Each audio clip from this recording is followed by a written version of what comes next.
मागासवर्गीयांवरील अन्याय अत्याचार त्वरित थांबवा या आणि इतर मागण्यांसाठी मागासवर्गीय संघटनांच्या वतीने महामोर्चा काढण्यात आला।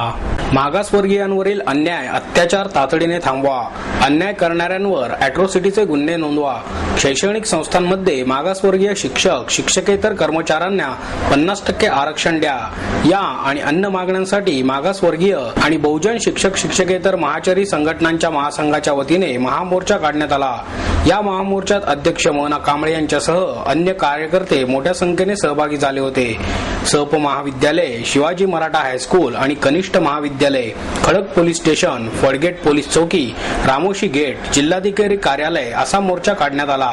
सक्षम अधिकारी परिभाषा बदल करा, संस्थेचे अधिकारी काढून घ्या, सक्षम अधिकार व्यापक करा, श्री शिवाजी मराठा सोसायटी पुणे आणि शिक्षक प्रसारक मंडळी पुणे या संस्थांवर तातडीने प्रशासक नियुक्त करा, मागासवर्गीय विद्यार्थ्यांकडून शैक्षणिक आणि अन्य शुल्क घेणाऱ्या संस्थांवर गुन्हे दाखल करा, दोषी शिक्षण संस्था चालकांविरुद्ध प्रशासकीय कारवाई करण्यास विलंब करणाऱ्या शासकीय अधिकाऱ्यांना निलंबित करा, विना अनुदानित विभागात आरक्षण धोरण राबवा, 6व्या वेतन आयोगानुसार वेतन द्या, शिक्षण संस्थातील शिक्षक आणि शिक्षकेतरांचा आरक्षण अनुशेष तातडीने भरा, कुलगुरू तसेच कुलसचिव पदांचा एकत्रित संवर्ग करून 50% आरक्षण द्या आदी मागण्यांचे निवेदन यावेळी जिल्हाधिकाऱ्यांना देण्यात आले। महाराष्ट्रामध्ये ज्या खाजगी शिक्षण संस्था आहे त्यांना मुंबई ट्रस्ट ऍक्ट आणि दी सोसायटीज रजिस्ट्रेशन ऍक्ट नुसार अमर्यादित एकाधिकार मिळालेले आहेत आणि या शिक्षण संस्थांनी या दोन्ही कायद्याचा गैरफायदा घेऊन एक जातीय शिक्षण संस्था निर्माण केलेल्या आहे। काही शिक्षण संस्था ब्राह्मण समाजाच्या, काही शिक्षण संस्था मराठा समाजाच्या, काही शिक्षण संस्था ख्रिश्चन समाजाच्या, काही शिक्षण संस्था मुसलमान समाजाच्या आणि जो भारतीय संविधानाचा हेतू आहे की जाती व्यवस्था संपली पाहिजे आणि समता निर्माण झाली पाहिजे,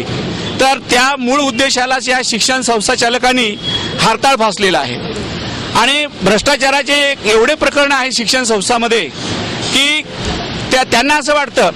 की आम्ही फार पवित्र काम करतो, समाजाला शिक्षण देतो, परंतु ते मोठ्या प्रमाणात भ्रष्टाचार करतात आणि त्याची असंख्य उदाहरणं आहेत। दुसरा भाग असा आहे की ते विद्यार्थ्याकडून अनेक प्रकारच्या देणग्या घेतात, मागासवर्गीय विद्यार्थ्याकडून फी घेतात आणि स्कॉलरशिपचे पैसे वेळेवर वाटप करत नाही, विद्यार्थ्यावर अन्याय करतात आणि जे लोक मागासवर्गीय समाजाच्या शिक्षण संस्थांमध्ये आहेत त्यांचा छळ करतात। खास करून जे लोक फुले आंबेडकरी विचाराचे आहेत, स्वाभिमानी आहे, शिक्षक संघटनाचे लोक आहेत, त्यांना निलंबित करणे, बडतर्फ करणे अशी शेकडो उदाहरणं महाराष्ट्रामध्ये घडलेली आहेत। आणि म्हणून आमचं म्हणणं असं आहे की या दोन्ही कायद्यामध्ये बदल झाला पाहिजे आणि यांच्या सभासद संख्येमध्ये